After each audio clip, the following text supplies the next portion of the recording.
For the 29-year-old Adolf Hitler, orphan, would-be artist, former Dosser and soldier in the Kaiser's army, lying wounded on a military hospital bed in November 1918, the news of Germany's surrender was the pivotal event of his life. For the bitterness and shame experienced by this isolated, egocentric and resentful individual functioned much as a lens to give to his life a direction and purpose which it had hitherto lacked. Out of the hatred he felt for the originators of this dastardly crime arose his compulsion for revenge and his decision to become a politician. On his road to power, he was first and foremost the Nazi party he led, Hitlerism and the beliefs it espoused. First to last, the doctrine he preached changed not at all, and his offering up to the German people of scapegoats for their ills found a ready audience. But Hitler's power to convince and win adherents to the Nazi cause derived less from what he said than from how he said it. Indeed, Hitler himself acknowledged how, when speaking, he became another person, so that in the power of his oratory, he and his audience became as one, he both sharing their fears and serving as a mouthpiece for them.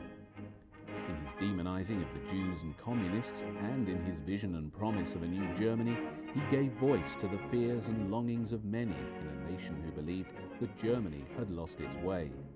His words spoke to the middle classes whose lives had been shattered by the catastrophic consequences of the economic crises of the 20s, to those who longed for order and saw in Hitler and his extreme nationalist party an infinitely preferable choice to the communists and the weaknesses of the Weimar Republic. Thus, as unemployment soared after 1929, support for Hitler spread.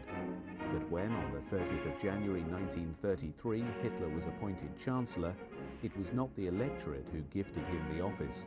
At no time had they ever cast more than 37% of their votes for him. Rather, power was passed to him by a group of establishment right-wing politicians who believed he could be controlled and used to their own ends.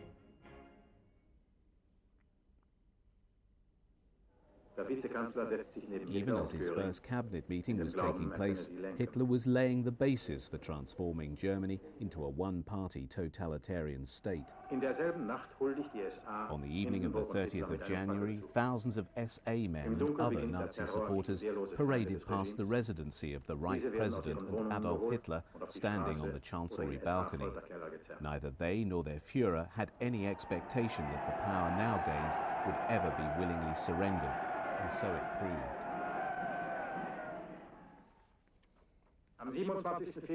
The Reichstag fire of February the 27th provided Hitler with the pretext to suspend all civil liberties and outlaw the Communist Party throughout Germany. With the Communists removed, the massive intimidation by the SS and SA prompted the remaining deputies on March the 23rd to grant Hitler the necessary two-thirds majority to pass an enabling act, granting him the legal power to rule without reference to the Reichstag. 4 months later, he declared the Nazis to be the only legal party in Germany. In June 1934, Hitler moved to remove the only internal threat facing his party when he executed the leadership of the SA in what came to be called the Night of the Long Knives by eliminating Ernst Röhm, the leader of the 2 million strong SA. Hitler was most concerned to placate an army nervous of SA ambitions, for without their support he could not realize his plans for aggressive German expansion. At the party rally in Nuremberg in September, Hitler addressed the ranks of the purged SA under the new leadership of the pliable Victor Lutz, who could only watch on passively as Himmler's black uniformed SS took center stage in the proceedings. With the death of Field Marshal von Hindenburg some months later, Hitler finalized the concentration of all state powers in his hands. He amalgamated the offices of President and Chancellor, and with the connivance of the pro-Nazi War Minister von Blomberg, bound the army with a new oath that pledged the loyalty of each and every soldier to Hitler's person, even unto death. That Hitler's ultimate aim of securing Lebensraum, or living space, in the East could only be secured by aggressive war was never in doubt. Indeed, he stated as much to a group of high-ranking army officers shortly after coming to power. After 1933, Germany was destined for war at some future date. In the early years of the regime, however, even he knew that he lacked the means to realize such ambition. Firstly, he needed to remove the shackles of the Versailles Treaty.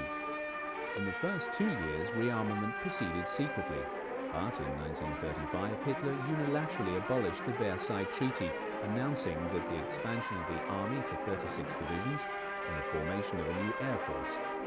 The Anglo-German naval agreement of that same year gave the British nod to the Navy's building of new surface vessels and U-boats, albeit in small numbers. Other innovations were the formation of the 1st Panzer and Mobile Light Divisions.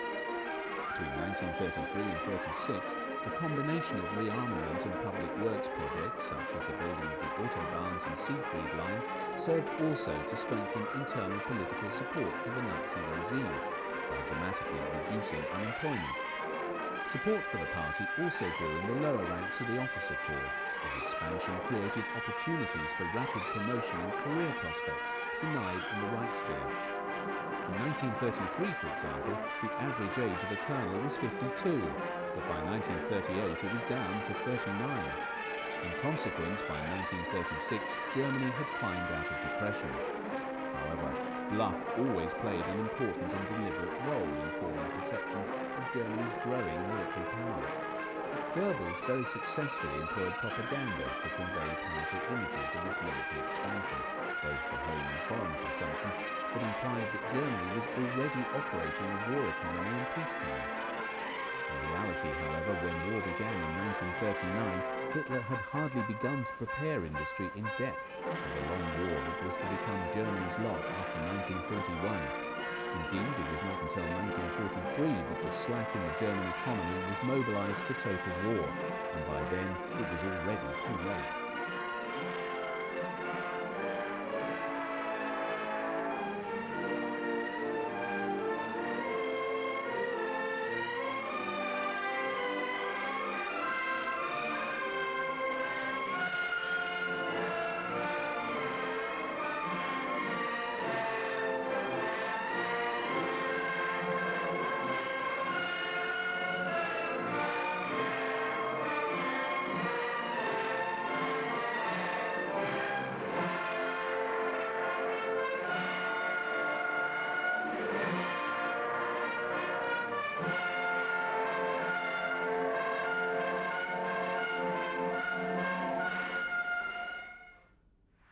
Hitler's political program also turned on the formation of a Greater Germany, embracing Austria, Czechoslovakia and Poland. He moved first in 1936 to reoccupy the Rhineland. At this time, the German army lacked the strength to withstand any attempt by the French to oppose them, and the High Command advised Hitler most strongly to desist from such a venture. However, he gauged the mettle of French and British well. The former would do nothing without the latter, and the British desisted, relaying to the French the view that, after all, Hitler was only reoccupying his own backyard. By 1937, Hitler's attempt to forge a closer relationship between Germany and Great Britain had come to naught, and in seeking alternative allies turned to Italy. Mussolini had initially been scathing about Hitler, but their joint support for Franco in the Spanish Civil War and agreement on other matters led to a warming of relations between the two states. The growing Rome-Berlin axis was strengthened by Mussolini's state visit to Germany in September, wherein Hitler impressed the Italian dictator with Germany's military strength. 2 months later, Italy joined the Anti-Comintern Pact.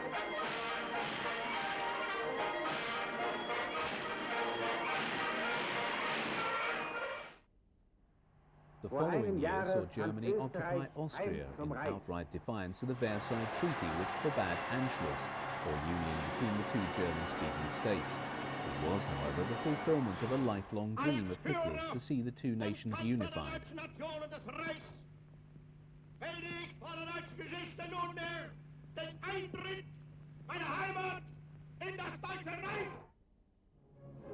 In 1938 was a turning point in British and French perception of Hitler's ultimate ambitions. Unwilling to fight for Hitler's next chosen victim, the French and British coerced the Czech government into handing over the German-speaking Sudeten region. The British Prime Minister Neville Chamberlain spoke of the agreement as peace in our time. However, in the House of Commons, Winston Churchill stated that at Munich, England had been offered the choice between war and shame. Having chosen shame, she would now get war.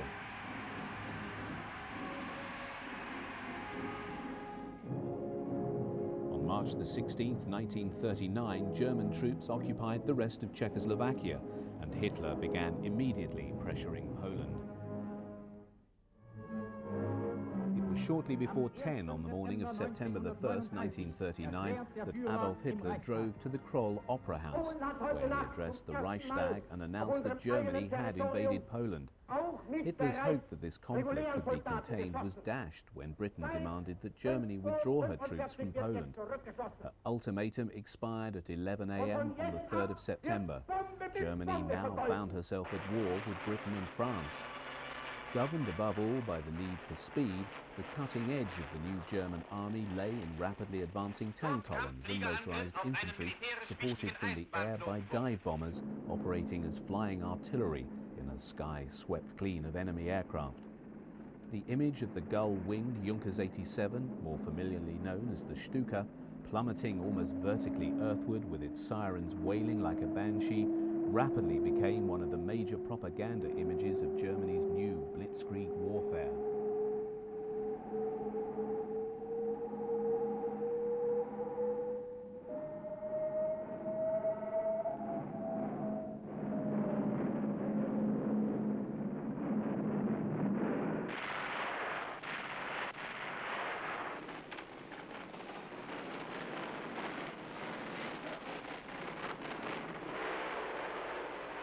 Ausgedehnte und gut getarnte Truppensammelplätze werden mit Maschinengewehrfeuer bestrichen.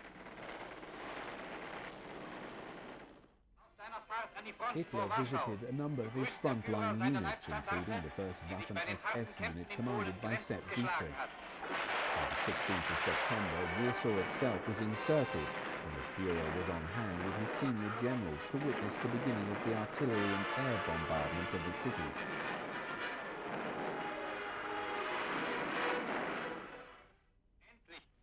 11 days later, the commander of the city garrison surrendered to General von Blaskowitz. The last Polish units did not capitulate until the 6th of October, but by then their country had already been dismembered in accordance with the terms of the Nazi-Soviet Pact of August 1939. In April 1940, German newspapers announced the launch of Operation Exercise Weser, the occupation of Denmark and Norway.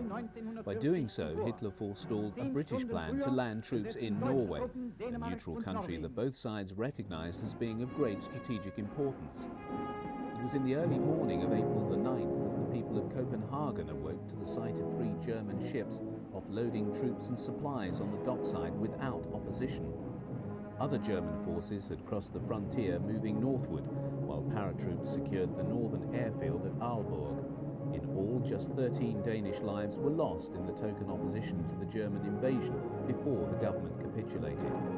The immediate benefit to Germany was control over the short sea routes to Norway and airfields that allowed the Luftwaffe to extend a protective air umbrella to other German forces that were simultaneously landing in southern Norway.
Denied southern Norway, the British nevertheless moved to land forces in the centre and north of the country, sending the Navy to intercept German vessels carrying supplies to their small troop detachments that had landed at Trondheim and Narvik.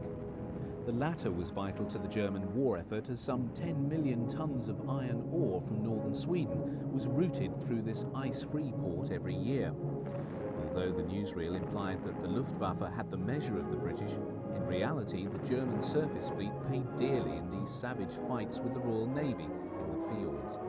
Although matters were touch and go for the Germans at Trondheim and Narvik until June, the final withdrawal of Allied forces was prompted by more urgent matters as Hitler opened his campaign in the west. The fall of Norway assured Hitler of his iron ore supplies and provided him with vital bases to prosecute his war against Britain.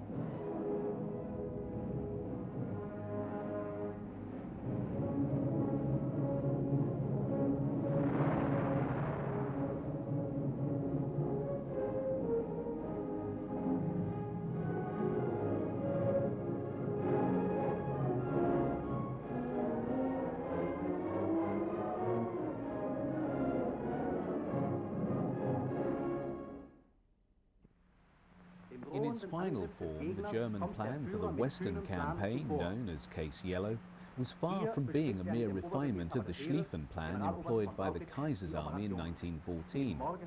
Nevertheless, the German design for the defeat of France turned on hoodwinking the Allies, that the coming campaign would be just that, a huge swing by the bulk of the German army through Belgium into northern France. The British and the French, unable to conceive that Hitler could have arrived at any alternative plan, obligingly fulfilled German expectations when hostilities finally began. It was shortly after 5:45 a.m. on Friday the 10th of May 1940 that Hitler unleashed his offensive against Holland, Belgium and France. The Luftwaffe achieved vital air superiority when raids against some 70 Allied airfields caught nearly 400 aircraft on the ground. Paratroops were dropped into Holland and Belgium to secure vital objectives prior to the advance of the ground forces. The Allies, secure in their conviction that the decisive German thrust was being mounted by the divisions advancing into the Low Countries, moved their armies across the border into Belgium so as to take up a blocking position along the line of the River Dyle. Hitler was later to recall that when the news came through that the enemy was advancing along the whole front, he could have wept for joy, for they'd fallen into his trap. The essence of the whole plan had been to make them believe that the Germans were remaining faithful to the old Schlieffen Plan.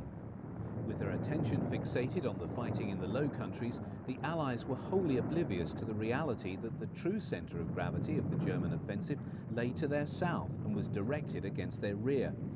Unbeknown to them, the bulk of Germany's armoured and motorised formations were even then thrusting through the Ardennes forest towards the River Meuse, their objective the Channel coast, and their intention to totally isolate the Allied forces in Belgium from the rest of France and bring about their rapid collapse.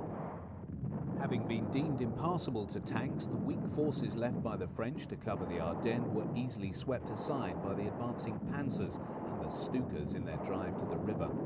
Nonetheless, it was in Belgium that the first tank versus tank battle of the war took place on the 13th. In a clash with the German 3 and 4 Panzer divisions, French armoured units were first assailed from the air by Stukas, then outmanoeuvred and decisively defeated by the more flexible tactics of their enemy.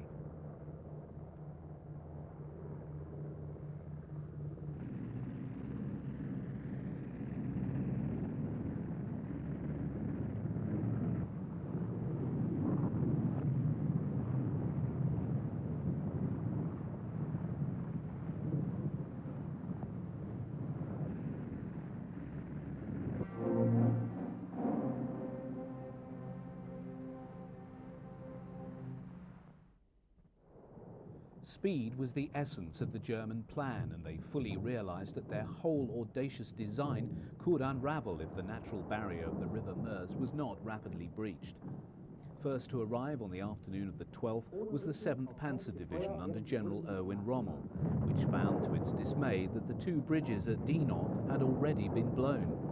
It took another 2 days of heavy fighting before Rommel's engineers were able to throw a pontoon bridge across the river, get the armoured cars and panzers across, and resume the westward advance.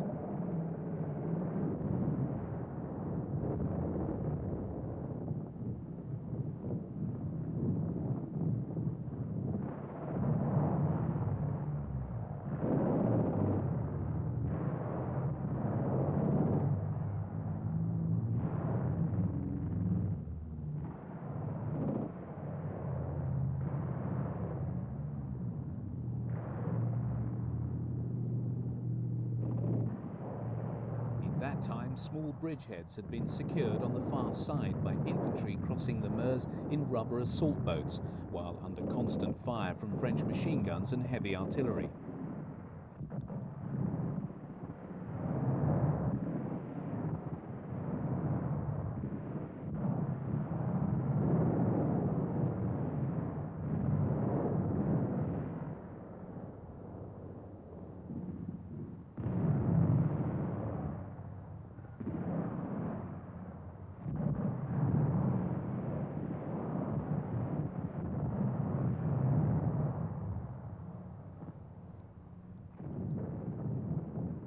By the afternoon of the 13th, engineers had lashed together a small cable ferry.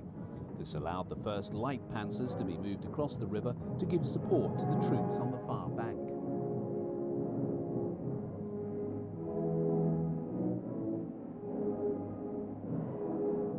Further south, the decisive breakthrough took place at Sedan, where, under General Heinz Guderian, the river was stormed in the face of even heavier French opposition.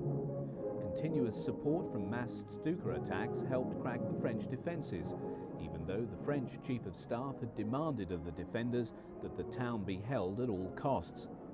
Waking up to the magnitude of the threat now posed by the German drive across the Meuse, the Allies launched heavy but costly air attacks in a bid to destroy the pontoon bridges across the river. By the 14th, the breakthrough had been accomplished.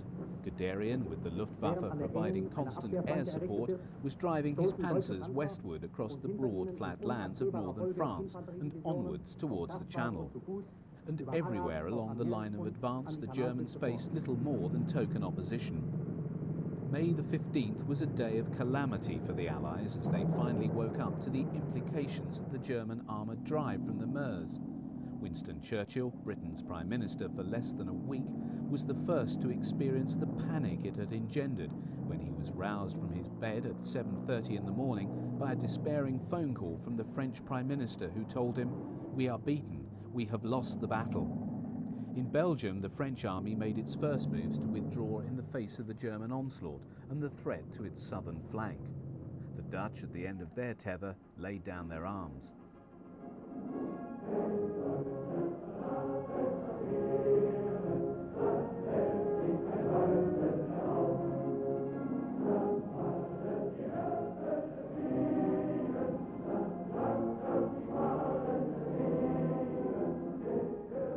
Four days later, the commander of the British Expeditionary Force, now faced with a rapidly deteriorating military situation, informed London that he was falling back on the port of Dunkirk so that he could fight it out with my back to the sea.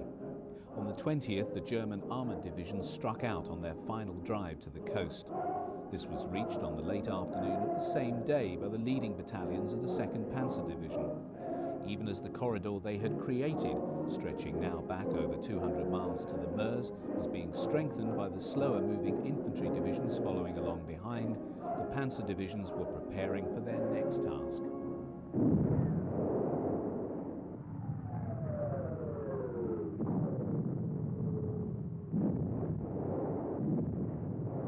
The Germans now advanced along the Channel coast in the face of ever-stiffening British resistance, as the latter fell back on the defence perimeter established round the port of Dunkirk. Boulogne and Calais were the scene of very heavy street fighting, as British troops strove desperately to delay the German advance on Dunkirk. Guderian was later to describe their actions as heroic, worthy of the highest praise. On the 23rd, General von Rundstedt issued a halt order to the panzers advancing on the port to allow them to rest and be reinforced. This was then sanctioned by Hitler, who'd been assured by Goering that the Luftwaffe would defeat any attempt by the British to effect an evacuation by sea. The air assault on Dunkirk began almost immediately. Nevertheless, the breathing space provided by the Germans allowed the British to strengthen their defences around the port.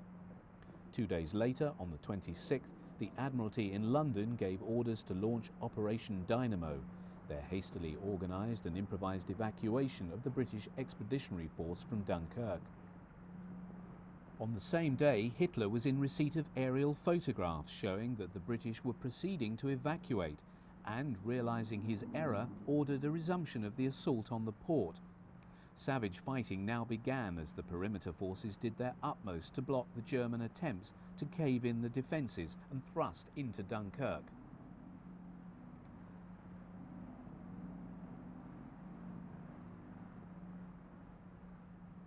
Such was the vigour of the British and French defence on the ground and of the RAF in the air that it was not until June the 4th that Dunkirk surrendered and the Germans entered the port. Littering the roads and beaches lay the debris of war, vast quantities of equipment abandoned by the BEF and the unburied remains of those killed.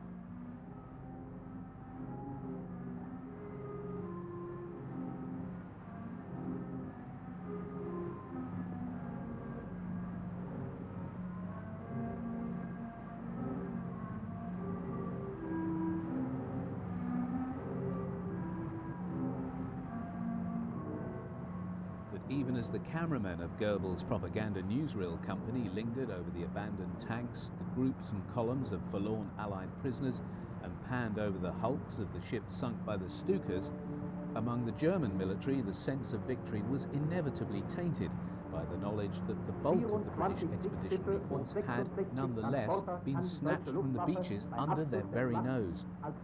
In all, this most remarkable of operations carried out by a motley collection of vessels had lifted nearly 340,000 British and French officers and men from the beaches of Dunkirk and returned them to England, enough to form the nucleus of a new army able to fight another day.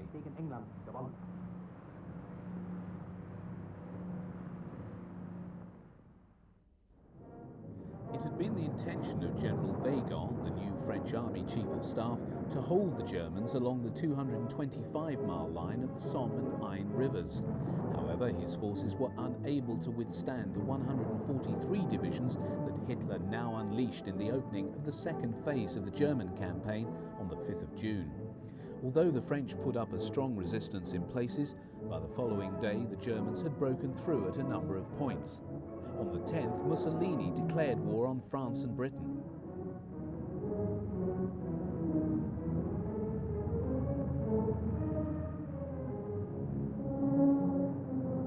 Rommel's 7th Panzer Division, equipped almost totally with Czech 38Ts, drove south and, bypassing Dieppe, wheeled north, and on the 12th forced the surrender of 46,000 French and British troops awaiting evacuation from the Channel coastal port of Villers-en-Caux. On the evening of the same day, with the Germans already across the River Seine in strength, General Weygand ordered that Paris be declared an open city.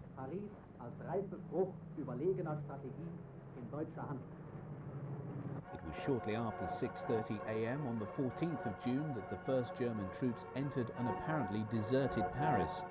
Over 2 million Parisians had already fled the city.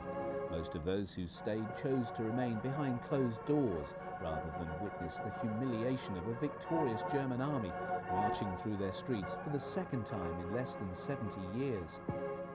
As the swastika was unfurled to fly symbolically atop the Eiffel Tower, a military band led elements of the German 15th Army in triumphant parade down the Champs-Élysées.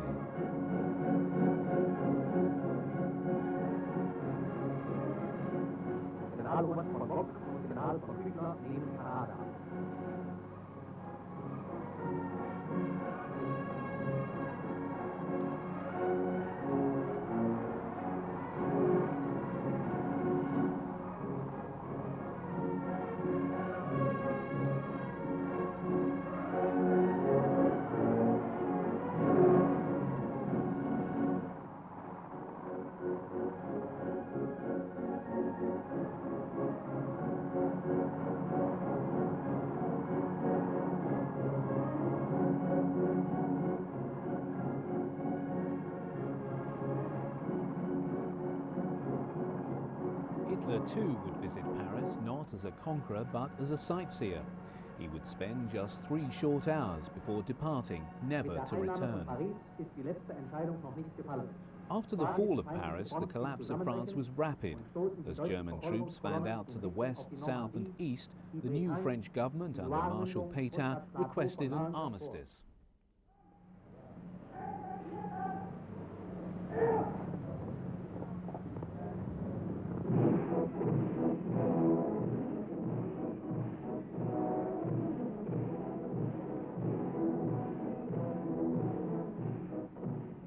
In a piece of political theatre designed as the final humiliation, Hitler had the French sign the surrender instrument in the same railway carriage in the forest of Compiègne, wherein the Germans had been required to accept the terms of the armistice that had ended the First World War in November 1918.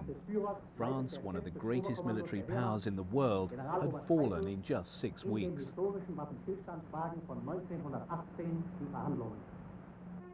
France ceased to exist as a political entity. 3/5 of the country was under German occupation, the remainder ruled by a pro-Nazi government led by Marshal Pétain. In early July, Hitler returned to a Berlin that had turned out to give him a rapturous reception. Over 1 million swastika flags had been distributed to the populace and roses scattered along the route taken by his car and those of his entourage. With Versailles revenged, he was at the height of his power. Nevertheless, the adulation of the throng was tempered by his knowledge that all unofficial approaches to Great Britain had been firmly rebuffed and that she intended to fight on. A very reluctant Hitler now began to contemplate an invasion of Britain.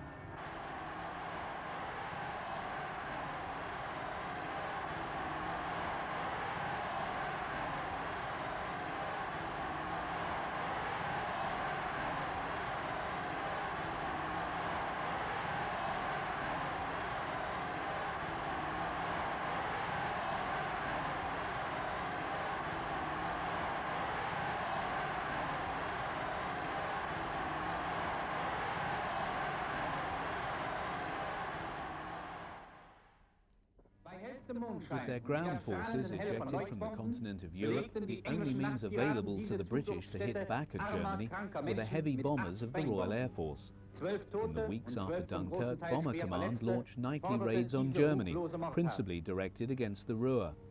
However, the difficulty of hitting a distant target at night often led to bomb loads being released many miles from their intended targets. When such an incident led to the accidental destruction of a hospital and orphanage, Goebbels was able to maximize the propaganda value of the incident as an example of British terror bombing.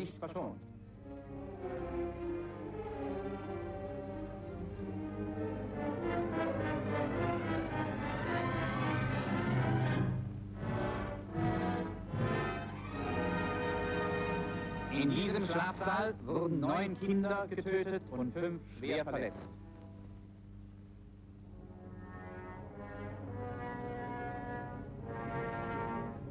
Foreign newsmen were filmed at the scene, and as captured on the weekly newsreel, the images of dead German children did much to harden the hearts of many Germans in the period prior to the beginning of the air assault on Britain. When Hitler signed the order for Operation Sea Lion on July the 16th, the planned landings on the southern coast of England were less than a month away. All, however, turned on Goering's Luftwaffe first sweeping the RAF from the skies, a task he confidently assured Hitler would take just 4 weeks. The air offensive began on August the 5th and entered its second and more decisive phase on the 13th, when Goering launched Eagle Day, the concentrated assault on British airfields and bases. As the air campaign unfolded, the tenacity and valour of the British fighter pilots and their Spitfires and Hurricanes led to unprecedented Luftwaffe losses and a consequent slippage in their timetable. Of major significance for the continuing survival of the RAF was Hitler's order of the 27th of August for the Luftwaffe to shift their attentions from RAF airfields and command posts to London in direct retaliation for RAF bomber raids on Berlin. With the immediate pressure off of fighter command, the RAF was able to recoup its strength while German attentions were mistakenly directed towards England's capital city. The raids continued with ever-growing intensity into September. but even one of the heaviest of the campaign, launched against London and other cities on September the 15th, with no fewer than 230 bombers and 700 fighters, failed in the face of the tenacious British defence. 2 days later, Hitler, convinced that the Luftwaffe had failed in its task of destroying the RAF, postponed Sea Lion. Although the British were to continue to experience significant attention from the Luftwaffe in the Blitz, the immediate threat of invasion in 1940 had passed. So while audiences in Germany were regaled by newsreel footage of Luftwaffe bombers raiding British targets, attended by a stirring chorus of Bomben auf England, the reality was that in the Battle of Britain, Hitler had experienced his first defeat of the war.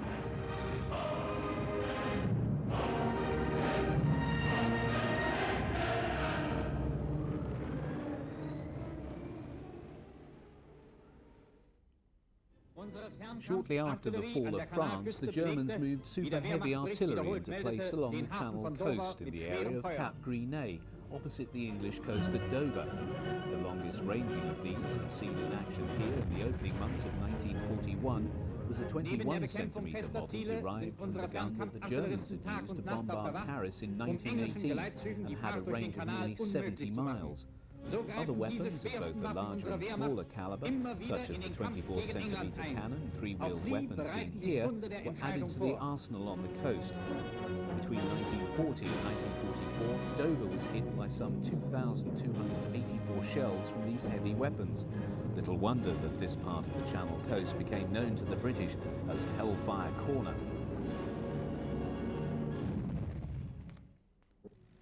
To support the U-boats which had arrived at bases on France's Atlantic coast in July 1940, the Luftwaffe deployed Focke-Wulf Condor bombers to the Mérignac airbase at Bordeaux.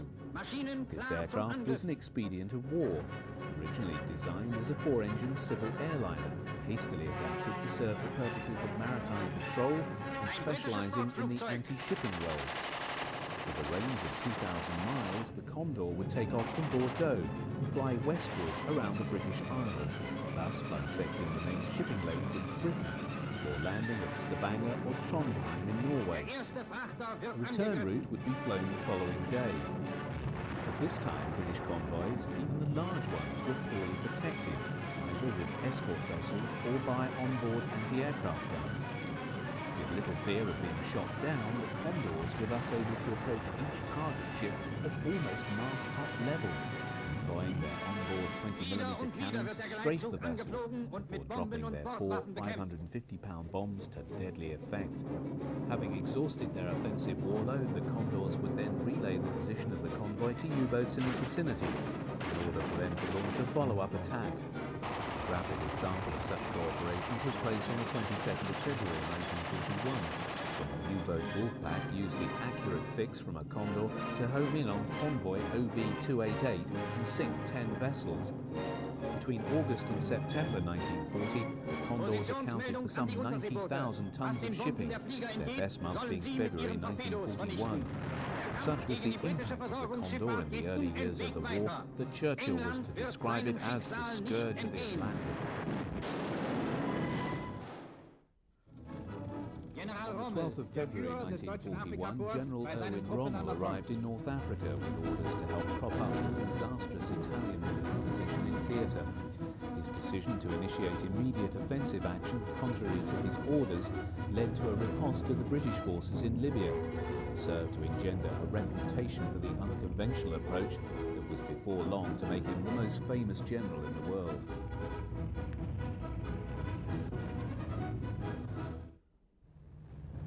Although dominated politically by Germany, Hitler nonetheless moved in the spring of 1941 to gain full control over the Balkans by invading Yugoslavia and Greece, so protecting his southern flank prior to his move eastward against the Soviet Union. The attack against both countries opened on April the 6th, the Germans employing 7 panzer divisions and over 1,000 aircraft. Determined to force a rapid victory, the Germans unleashed their armour and air power in another demonstration of blitzkrieg. Yugoslavia capitulated after just 11 days. Greece fared no better in the face of the German assault, the Greek cause being lost by the end of April.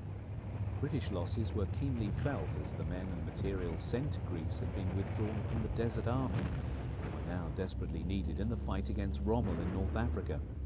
Indeed, their absence from the Libyan battlefield had been a major factor in Rommel's success. Those Greek and British forces evacuated by the Royal Navy were taken to the island of Crete, to which the Germans now turned their attention.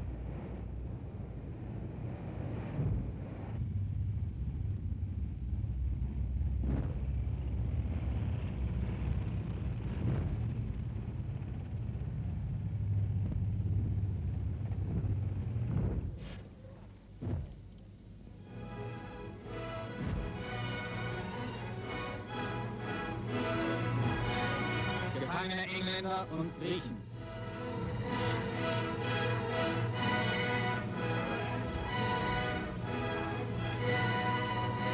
Zerschossene englische Tanks.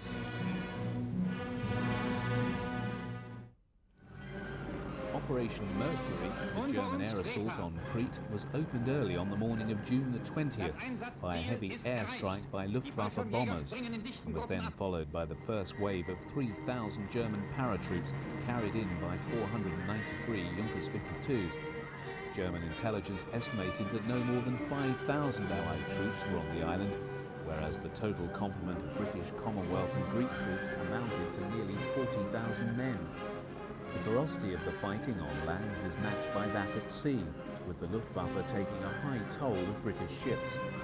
The final German victory was nevertheless realised at such high cost in dead and wounded that Hitler chose thereafter to employ the paratroop arm only as ground troops. On June the 22nd, 1941, Hitler unleashed Germany's war machine against the Soviet Union in the greatest land invasion in history. From the Baltic to the Black Sea, 3 million German and Allied troops, spearheaded by 3,350 panzers and supported by some 2,000 aircraft, tore through the totally surprised Soviet frontier defences in a bid to crush Russia, a rapid campaign that Hitler expected to last no more than a few months.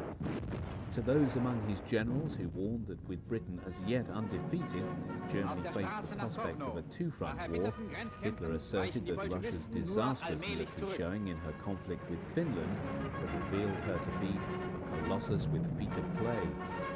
With the German army at the height of its power, he was certain that all Germany needed to do was kick in the front door and the whole rotten structure would come tumbling down. Then, with Russia defeated and America still neutral, Britain would have no choice but to come to terms. Hitler had identified the primary task of the German army as the destruction of Soviet forces in Western Russia before they could slip away and retreat into the depths of the country. To that end, the panzer divisions attached to Army Groups North, Centre and South thrust rapidly into the Soviet hinterland, bypassing then encircling large groups of Soviet forces. The following infantry marched up to 30 miles a day to be available to deal with the great pockets of encircled Soviet troops. By the 25th, the panzers of Army Group Centre had already advanced nearly 300 miles, those of Army Group North 180 miles, and those of Army Group South 120 miles. All the pockets created by these tank thrusts in the Battle of the Frontiers were cleared by early July. It was, however, very uncomfortable for the Germans to discover that this new enemy, regarded as subhuman by Nazi racial theories, were fielding tanks such as the T-34 and KV-1 and 2 and other equipment superior to their own. They were, however, poorly used and as yet few in number, so superior German tactics and control of large bodies of armour won out. Das Vorgelände wird von versprengten Feindtruppen gesäubert. The bulk of the Soviet armour encountered in the opening battles such as these T-26 was obsolete and easily defeated. Before the end of 1941, the Red Army would lose almost the whole of its pre-war inventory of some 20,000 tanks. German air engineer units were required to repair or replace the bridges blown up by the retreating Soviet forces in order to allow the panzers to maintain the momentum of the advance.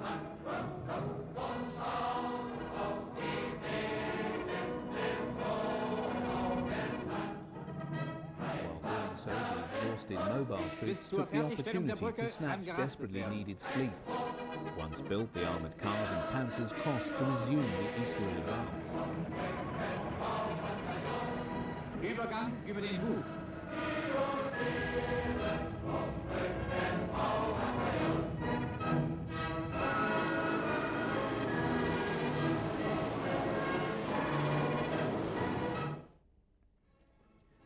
Newsreel cameramen dwelt on the images of forlorn Russian prisoners of war winding their way westward, the first of nearly 5 million that would eventually fall into German hands, very few of whom would ever return alive to the Soviet Union. Nevertheless, while many people in both the Baltic states and the Ukraine welcomed the Germans as liberators, it was clear that there would be no wholesale collapse of the Soviet army as there had been of the French the year before. For even when surrounded and doomed to defeat, many Soviet troops refused to surrender. One panzer commander was to write despairingly of the Soviet soldier, "Resistance, always resistance, however hopeless." To many in the German army, the signs all pointed to this campaign being unlike any other they had yet fought. Nevertheless, morale remained high as Smolensk fell on July the 16th, and Moscow, the great prize, lay less than 200 miles away.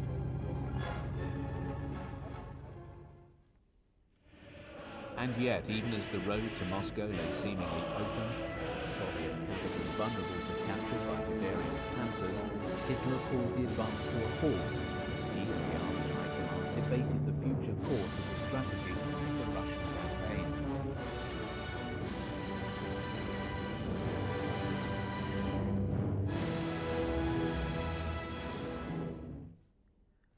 On the 4th of August, Hitler flew to Field Marshal von Bock's Army Group Center headquarters at Borisov in Byelorusia. He indicated to the assembled generals that Moscow was not the most important objective.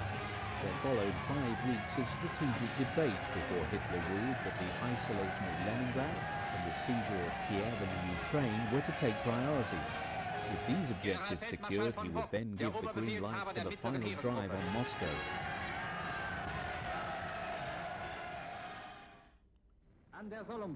Throughout the summer and autumn of 1941, Rommel had laid siege to the British and Commonwealth garrison of the strategically important Libyan port of Tobruk. In November, the British launched Operation Crusader, a major offensive designed to break the siege and force the Afrika Korps into retreat. A highly confusing series of mobile encounters resulted, which led to heavy losses on either side, but in which the British came off the worst. Exploiting the British weaknesses, Rommel led his panzers in an abortive dash for the Egyptian border. All ended in the first week in December, when the German commander chose to cut his losses and pull back into Tripolitania. The British garrison at Tobruk was relieved.